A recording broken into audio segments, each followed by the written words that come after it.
Hey, good morning. I've been thinking a lot about us this week as we are talking about our dwelling, right? We had a great podcast episode. I hope you've gone and listened to it, where there are some great, not only habits that we can use to simplify things, but also some heart postures to look at the way that we're caring for our home. But as I've been thinking about it this week, and as I've been talking to many of you, this really hit me. And here's the truth. There will always be something to clean, declutter, or organize, right? Because things are going to get dirty again, or they're going to get piled up again, or they're going to get disheveled again. It's actually a law of nature called the law of entropy. So in love, I want to say, don't let taking care of your home and getting it just right get in the way of building your business or living your life, for that matter. Now, why am I sharing this? Because I've had several conversations with women lately who have this deep desire to get things just right in our home before the next season begins, right? The fall's coming, and so we want to feel like we have this fresh start. And so that can become our main focus in these last few weeks of summer.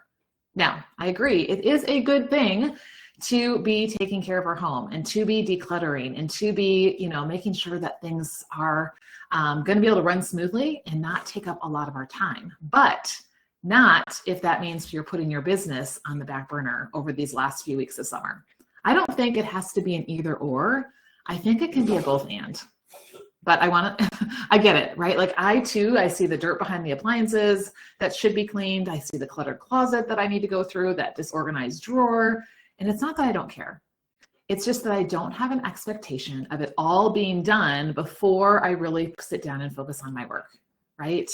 But I've heard from so many women that you feel like you need to get things cleaned up or decluttered or organized in order to then be able to put time into your business, in order to then feel ready for whatever this next season holds. But the reality is there will always be something in your home that needs your attention, right? So instead, here's what I do. I assume I will always have something to clean, declutter, or organize. And that is why I build time for it into my daily, my weekly, my monthly routines. For example, every day I do a kitchen reset after dinner, and then in the morning each day I unload the dishwasher or put away the dishes that were air drying, so that way it's reset and I'm not having to catch up, from piles of dishes and things like that, right? I do my bathrooms and my floors on Saturdays, so I'm not worrying about it all throughout the week. And I declutter different areas of my house in different seasons based on what the needs are. That's because cleaning and decluttering and organizing are actually reoccurring tasks. Right? What's a reoccurring task? It means it's something that's not a once it's done kind of thing, right? It needs to be done again and probably at some level of frequency.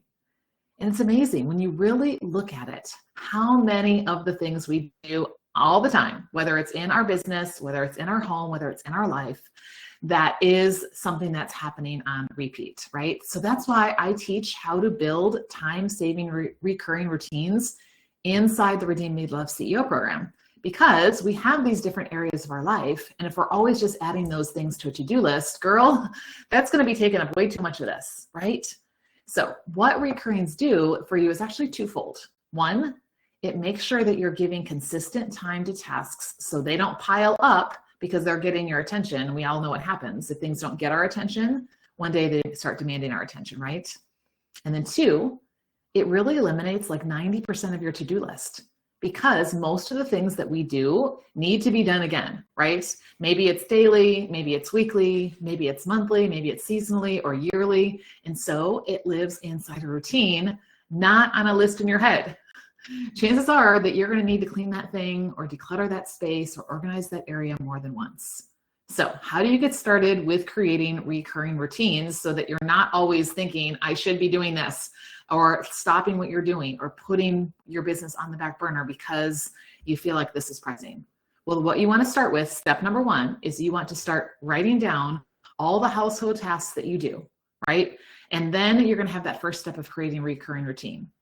I want you to think about, yes, the, like the obvious ones, like the dishes, like the laundry, like the, wiping, down the outside of the fridge or things like that, right? The things that you can see and you can't really ignore. But I also want you to think about the things that you don't need to do as often, but are easy to forget or to put off, like getting up on top of that thing or behind that thing, or, checking, the light bulbs, or, some different things on a regular basis, right? But it doesn't have to happen on the daily, but it's easy to then just never get to it, right? So what are the things that you're often thinking, I should do that.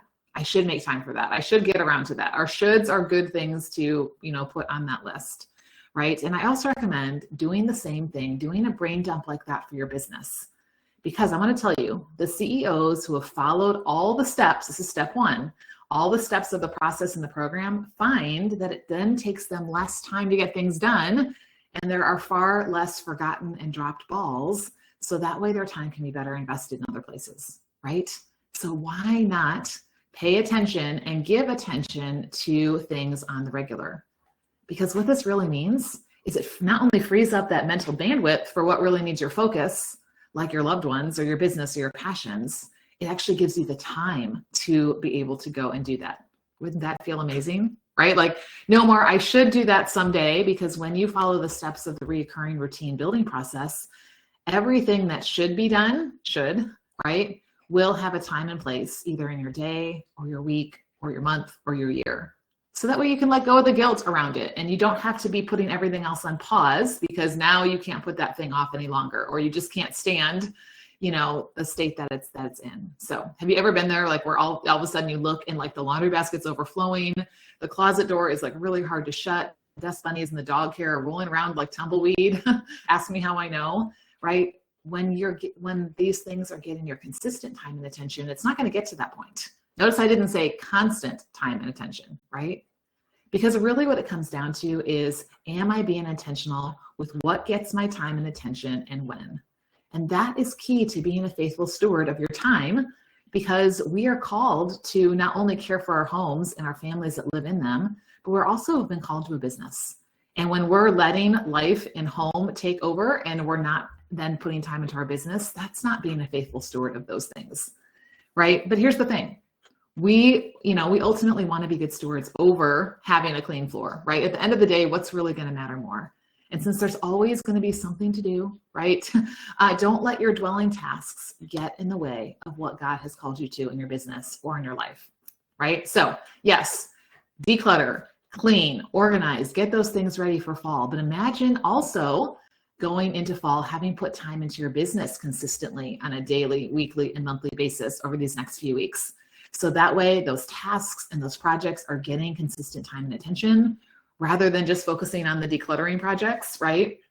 And imagine the momentum then that you're going to carry into the fall. And you're going to find that that time was well spent, because it will have a cumulative effect as you do that, right? And that comes when you have those recurring routines for both your dwelling and your life stuff, as well as for in your business. So that way you're not always saying, I can't find the time. There's never enough time. There's always something else that needs to do. So I want to invite you, right, to evaluate, how much time am I giving to my home versus how much time am I giving to my business? And is there a way to make it more of a both and instead of an either or, right? Or maybe I can spend less on my home by creating some time-saving routines so I can give more into my business. And if you want my support in finding time for those recurring tasks and what should go in them, whether it's in your life or in your business, to save your time and bandwidth, then I want to invite you to grab one of the 15-minute CEO time audits, where we're going to make enough time, and we're going to look at where your time is going and how to find the time for those things that maybe you keep putting off, whether that's a business thing or whether that's a life thing, or those things that are taking up too much of your time so you're not getting to other things. So that way our dwelling, our home, our tasks that are always needing to be done around us are not an excuse for not building our business. Does that sound amazing?